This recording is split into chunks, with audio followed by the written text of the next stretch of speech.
Omar radiallahu anhu says, when Abu Bakr became Khalifa, this is extremely beautiful by the way. I want you to actually put yourself in Medina right now. You live there, Abu Bakr is the Khalifa. He leads the Salah, he leads the prayer. He said every day after Fajr, Abu Bakr radiallahu anhu would go in an opposite direction of his house and he would go deep into the desert. I was very curious, right? What does he do out there? So Omar radiallahu anhu said, I'd watch him every single day. Go to Salat al-Fajr and then Abu Bakr does not return home. He just walks far away into the desert. So he said, every day I'd wonder, ila ayna yakhruj? Where does he go? Where does he go? Where does he go? He said, one day I said to myself, la atba'anna. That's it. I'm going to go follow him and find out what he's doing. I just can't get over this curiosity of mine.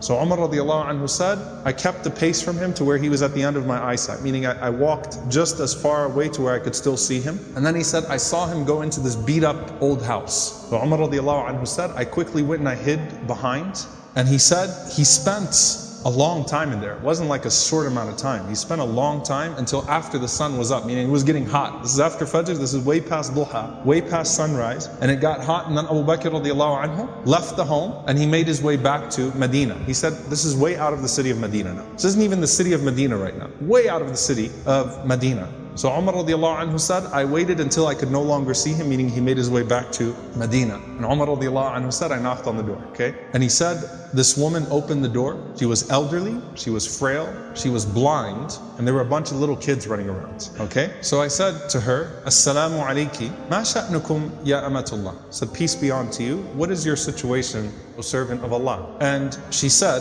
that I am a blind woman, and I have no one to take care of me, and I also have these orphans with me. You know, and the implication, Allahu A'lam, her kids died, left behind, these are her grandchildren, or these were orphans. Somehow, it's her, and it's some orphan children. And she says, I have no one to take care of me, and these orphans.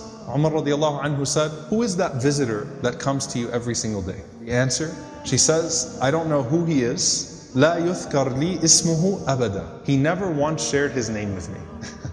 He never bothered to tell me his name. Umar radiallahu anhu said, well, what does he do? قالت جزاه الله خير. She said, may Allah reward him. Every morning he comes. Listen, by the way, she details it. She says, he cleans my home. He washes our clothes. He grinds our wheat. He bakes our bread. He cooks our breakfast. And then he leaves. Subhanallah. Think about that. If this was the only narration we had about Abu Bakr, it's incredible.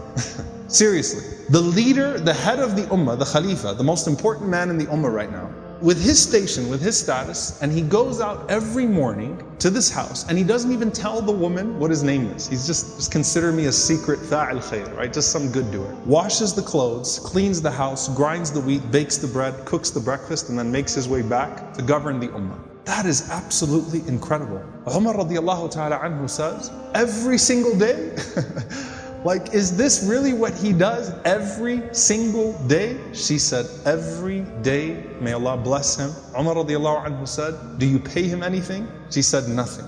Umar radiallahu ta'ala anhu started to cry, and he said, أَتَعَبْتَ الْخُلَفَاءَ بَعْدَكَ يَا أَبَا بَكْرِ. You have exhausted every successor of yours, O Abu Bakr. You've exhausted us. Anyone that comes after you is exhausted. Because this is a standard that is impossible for us to meet. A gem here, by the way, very important. Can you imagine how many deeds of Abu Bakr that history has never recorded? You know, the books of the fada'il, the virtues of Abu Bakr, the things that he used to do. Can you imagine how many of those secrets he actually managed to hide? And why did he not think of himself too good to still do that thing? And by the way, a lesson for all of us. If you're someone who does some khair that everyone knows about, you better have some khair that only Allah knows about. Right? You better have some khair that only Allah subhanahu wa ta'ala knows about. And let it be an involved khair too. Okay? An involved form of good. Not just a secret charity, but this is something that has a spiritual reminder and effect on him too, right? Going and visiting this elderly woman and her orphans every single day and doing those things.